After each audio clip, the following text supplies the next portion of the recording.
Exercise 2.7 question number 8 A, B, C are in AP அதிலிருந்து start பண்ணலாம் A, B, C are in AP இது term 1 இது term 2 இது term 3 இந்த 3 டேர்மும் APல இருக்கிறதுனால இதனுடைய காமன் டிஃப்ரென்ஸ் கம்பல்சரியாக ஈக்குவலாக தான் இருக்கும் அதை நான் எழுத போகிறேன் T2 minus T1 is equal to T3 minus T2 இதில் அப்படியே சப்ஸ்டிட்யூட் பண்ணலாம் term 2க்கான வேல்யூ B மைனஸ் term 1க்கான வேல்யூ A term 3 வந்து C minus term 2 B okay B அப்படி எழுதிட்டேன் இந்த மைனஸ் பிங்க வரும்போது ப்ளஸ் B இந்த C அப்படியே தான் இருக்குது இந்த மைனஸ் இங்கே வரும்போது ப்ளஸ் A ஓகே இந்த 1B ஆட் பண்ணால் 2B equal to C plus A இப்போ கேட்டது என்ன அப்படின்னா show that 3 power A 3 power B 3 power C are in GP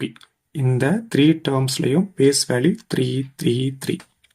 அப்போ அந்த left hand side and right hand சைடுக்கு பேஸாக அந்த 3 வேல்யூவை அப்ளை பண்ணிடலாமா அப்போ 3 power 2B is equal to 3 power C plus A இந்த 2Bயை இந்த மாதிரி ஸ்ப்ளிட் பண்ணி எழுதிடலாம் அப்போ 3 power B plus B equal to 3 power C plus A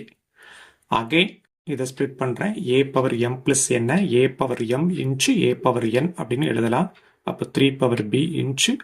3 power B is equal to லெஃப்டில் பண்ணலாம் அதே மாதிரி ரைட்டில் எழுதுகிறேன் 3 பவர் C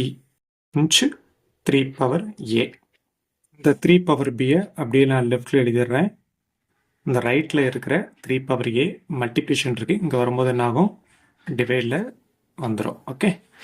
ரைட் சைடில் இருக்கிற இந்த 3 பவர் C அப்படியே எழுதிடுவோம் இந்த லெஃப்டில் இருக்கிற 3 பவர் B இங்கே மல்டிப்ளிகேஷன் இருக்குது அப்போ ரைட்டில் வரும்போது டிவைடுக்கு வந்துடும் ஓகே இதுதான் டேர்ம் 1 இது டேர்ம் 2 இது டேர்ம் 3 பவர் Bக்கு பதிலாக T2ன்னு போட்டுக்கிறேன் பை 3 பவர் A அதாவது term 1 equal to 3 power C அதாவது டேர்ம் 3 பவர் Bங்கிறது டேர்ம் 2 இந்த 3 டேர்மோட காமன் ரேஷியோ வந்து ஈக்குவல் டு லாஸ்ட் ஸ்டெப்பில் நான் எழுதியிருக்கிறேன் ஃபைனலாக கன்க்ளூஷன் எழுதிடலாம் 3 power A 3 power B 3 power C